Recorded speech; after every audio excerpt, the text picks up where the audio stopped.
right, guys, this one is gold. There's so much in here. Let's see what happens next. It's different. So, Continue with Meghan. yeah, just I guess we wait a couple months and then we can hit the ground running. But up until then, I'm pretty excited. But like you said, I mean, you've been here for 3 wedding first. Get that done. We but can multitask. Having said that, Look you at Harry smiles, but first he looks down like he's miserable. have been quietly, like you say, behind the scenes, let's just say laying the foundations for your future work. Also, you may notice when William or Katherine are speaking, like Meghan's facial expressions and Harry too, like they look upset, like sulking, like they want the attention. William and Katherine, they look polite to me, like they're really engaged, like supportive listening. Can you tell us a bit more about that? What?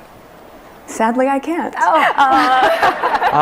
But I will say, you know, if we know how, and I certainly know how passionate I am, and Harry and I see the world so similarly in our Notice she always speaks for Harry, and look at his body language like this. Again, she talks about empowerment and things, I guess, you know, for women, even though she's more competitive with women and push them down more than she does men. But like, this is like a controlling, like abusive relationship at times.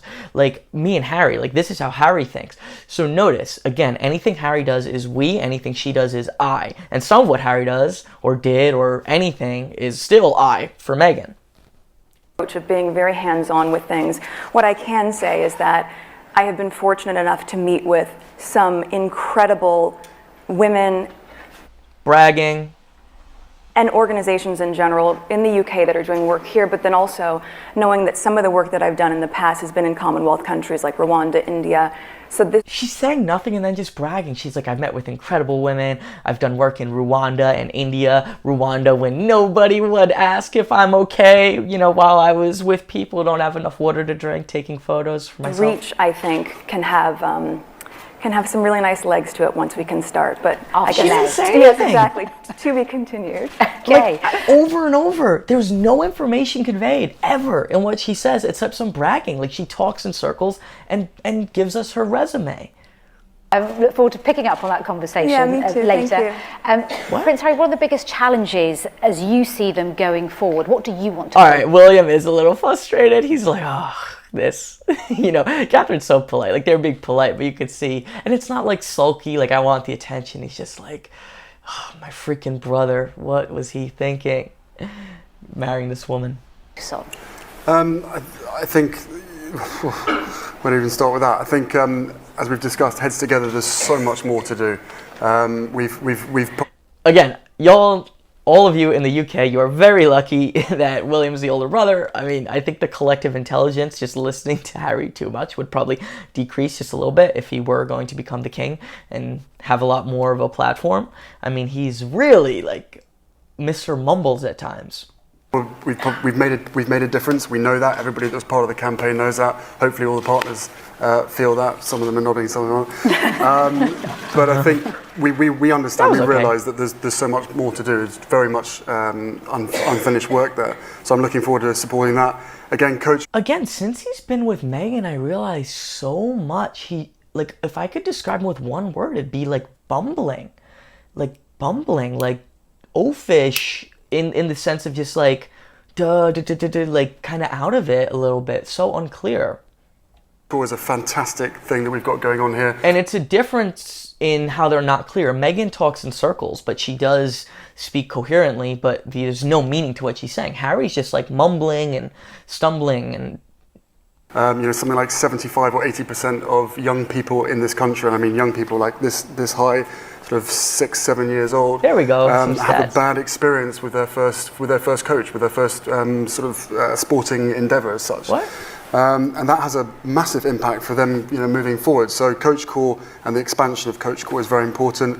A couple of things that I'm really passionate about. I mean, to be fair, I give William credit for using stats. He used stats. That doesn't make sense to me. What? 75% of kids have a bad experience with their first coach? Again, I think he does everything from his lens of like this weird therapy junk where nothing's your fault, everything's from experience, right?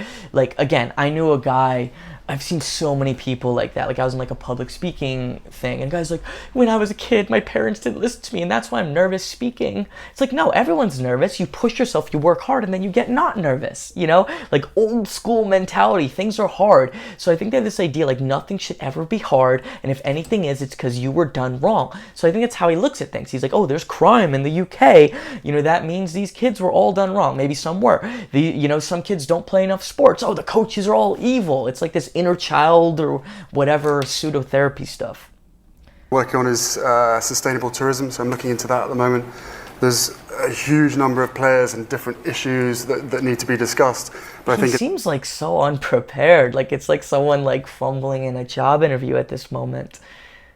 the typical Royal Foundation way, we might have the ability to be able to convene and bring people together, because at the end of the day, these ecosystems that are out. Harry, dude, you know, I have heard that when people are like being controlled a lot, their communication ability does decrease. Literally the brain, they're in a less positive state, so they're become less articulate.